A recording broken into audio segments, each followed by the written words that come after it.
Un cedimento improvviso, un boato e il vetro di uno degli occhioni della cupola della chiesa di Santa Maria Aracelia a Vicenza che precipita a terra e va in frantumi al centro della navata.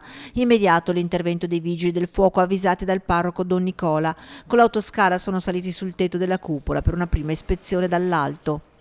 Due vetri rotti, la finestra in marcia, i telai della finestra. In poche parole, se vogliamo tenere via questo vetro qua sotto, vetro tutto retto. L'usura del tempo sarebbe il grande male che ha colpito l'occhione dell'antica chiesa cittadina facendolo precipitare a terra. Constatato il pericolo di caduta degli altri vetri dell'intelaiatura, i vigili del fuoco hanno provveduto a rimuovere, non senza qualche difficoltà, le lastre e poi la struttura di sostegno, eliminando il pericolo. Fatto arrivare sul posto del telo di nylon, si è predisposto e sagomato una copertura provvisoria che è stata fissata esternamente.